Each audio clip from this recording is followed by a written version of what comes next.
My name is, what the hell is, Carl Reiner. Oh, jeez, I keep forgetting who I am. No, because I was born 93 years ago. You sometimes forget. I was born in the Bronx, New York. When I was a kid, I wanted to be an operatic tenor. My father had these Red Seal records of Enrico Caruso singing, and I wanted to be an opera singer. I lacked one thing, two things actually, pitch and timing. Shall I sing it for you? I don't know how the voice is today, but we'll see. We'll find out. Recitar mentre presso dal delirio, non so poi fece dico, e quel che faccio. You see, I thought I was kidding. My parents, when they moved in, paid $17 a month for a 3-room apartment. I lived there with my mother, my father, and my brother Charles. My father was an inventor. He came from Austria, and he invented many things in his life. Some got patented, like the battery clock. He was one of these guys who could do anything. He said something to me once, a long time ago. He says, if you ever have a problem, he says, don't force it. If it needs fixing, don't press it, you'll break it. You just think about it. Just like the answer will come to you. It will present itself. Those people who have a sense of humor get through life more comfortably than those who don't. My influences in comedy started because my parents loved comedy. There wasn't a Sunday we didn't listen to the great comedians, the Jack Bennys, Eddie Cantor with all his, Fred Allen was a great humorist. Couldn't wait for a new Marx Brothers movie. Kept reading the paper to see if a new one's coming out. And then the Ritz Brothers came along, really zany, crazy people. And then earlier on, seeing Buster Keaton and Charlie Chaplin, I mean, there was nobody funnier in the world than Buster Keaton and Charlie. And so that was my influences. I was a straight actor. I didn't think I'd ever be doing that. My brother saw a thing in the paper that said free acting classes, WPA, 100 Center Street in New York. The first day there, I met Mrs. Whittington, an old English woman who said, she was going to teach us to be actors. I was 17 at the time, and she said, we're going to all learn something from Shakespeare. We're going to do a soliloquy from Shakespeare, but we're not going to do any of the well-known things from Hamlet. We're going to do Queen Gertrude's speech. All of us, the boys and the girls, want you to learn for tomorrow or the next day, and we're going to recite Queen Gertrude's speech on the death of Ophelia. And to this day, there is a willow grows aslant a brook that shows his haw leaves in the glassy stream. There with her coronet clambering to hang, an envious sliver broke, when down her weedy trophies and herself fell in the weeping brook.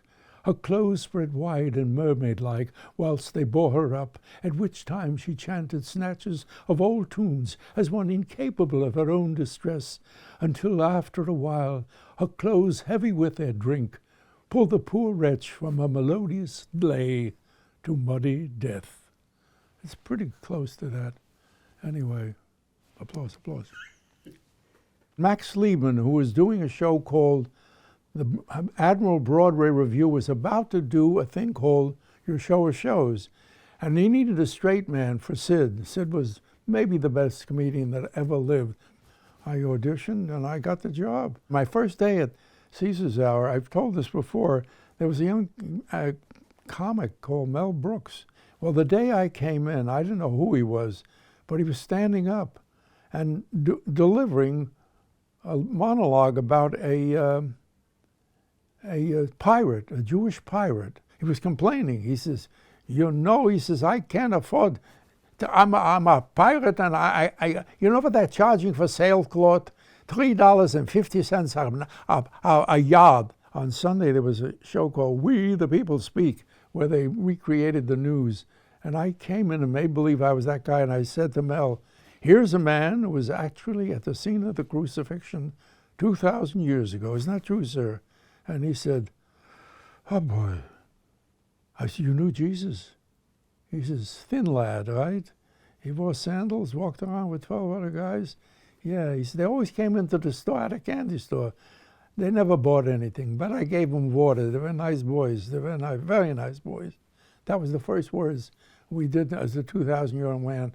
For the next 10 years, anytime there was a lull in the office or we're at a dinner party, somebody say, hey guys, get up and do that 2,000-year-old man. And we did it. And one of these parties, what they call an A-list party, I'll never forget it. George Burns was there, and he had a cigar, and he says, that thing you just did, is there a record on that? And we said, no. He says, put it on record or we're going to steal it. Edward G. Robinson said, that could be a good play. Make a play out of it. I'd like to play the 1,000-year-old man.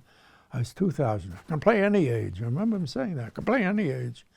And it was Steve Allen, bless his heart, who was one of the great men in our business, a dear man who only wanted to promote comedy, and he just gave as many comedians a chance to wail on his shows. And he said, fellas, you got to record this. And we said, no. He says, look, he had a recording studio, World Pacific Jazz.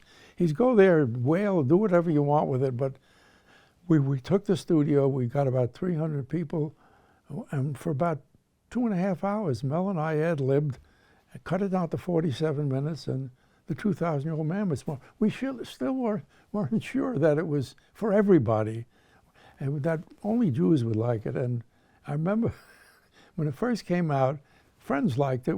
It wasn't widely disseminated, and I remember having the first few copies. And Cary Grant, who had a bungalow next to me, and I was working at Universal making movies now, and he popped by, and I said, oh, Cary, I have a record I think you're going to like. And I gave him one of the records. He came back the following day, and he says, could I only have a dozen? I said, what are you going to do with them? He said, I'm going to England. I said, you're going to take these to England? He said, they speak English there, you know. I never forgot that. He came back, and he said, she loved it. I said, who loved it? He said, the Queen Mother. I said, you played this? Went to Buckingham Palace, played the record. And I said to Mel, the biggest chicks in the world loved our record, we're in. If you have one good friend, you're lucky. And I have one good friend. I call him my best friend. He's really, if he doesn't come over, I don't know what to do with myself. Mel is the funniest single human being I know. He can get a laugh from, pull it out of the air. He doesn't need a straight line to get a laugh. He will get a laugh anytime he wants. Anyway, he comes over every night, sits there, and my life is fuller because I've had Mel in my life. We love movies. By the way, and our favorite actor is Matt Damon. He just did another great movie. My God, the movie he made, The Martian, is it? What a performer. He's an incredible performer. We said any movie that has 3 or 4 lines in it, and we hear those, we know we're in for a good time. The lines are, lock all the doors, secure the perimeter, and let nobody in and out, and get some rest. If you hear those 3 lines, you know you're in good shape. The fact that we became the 2,000-year-old man made his life and my life, because up at that time, before we did the 2,000-year-old man, Mel had never performed. He had performed in the Catskills, but it gave him, he became an entity, and that entity wrote some of the best and most memorable movies of all times. I mean, to this day, farting is okay because he wrote a movie called, Blazing Saddles. The best thing a director can do on a motion picture or television set is to be a social director. In other words, keep it light and airy, make everybody happy. Happy sets make happy pictures. And the other thing is cast the right people. Cast the people you know are going to do the job better than you could imagine. Well, Steve Martin is a certifiable genius. I mean, there's no question about it. Genius is described as somebody who does not one thing, but many things. Somebody called me to do a movie with him called The Jerk. I tweaked it a little, but mainly it was Steve's line from his act that started the whole movie, which is, I was born a poor black child, and Steve, the whitest man you ever saw. Anyway, Steve had never acted before in a movie. He was a stand-up guy. He worked for 4,600 people in stadiums, and he did a stand-up of an act that had no jokes in it. Johnny Carson was maybe one of the best interviews ever, and I was very proud that I had done 47 of those shows. And I remember on the 47th, it was last week, I was doing my 47th show with them, and I said to Johnny, I said, Johnny, in my resume, I want to say I was on 50 times. 47 is, it's like Mr. In Between. I says, can you do me a favor? And he did it. I says, you gave me that first announcement, that's the 47th.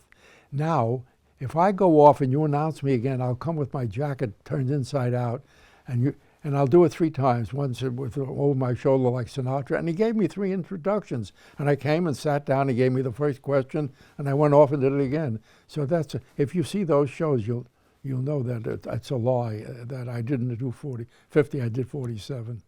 The best thing that ever happened to me was meeting a woman named Estelle Lee Boast when I was 20 years old and in the mountains and she was an assistant scenic designer. We fell in love, had 3 children, and I say that to this day, she raised 3 of the greatest kids ever lived, and she raised 1 great husband. Because she was 8 years older than I, knew everything about everything. She informed me about life, politics. Everything that I am is because Estelle Lee Boast, made me who I am today. 65 years with the right woman. You can't ask for anything more. Hi, this is Carl Reiner. That was my brief but spectacular take on this guy.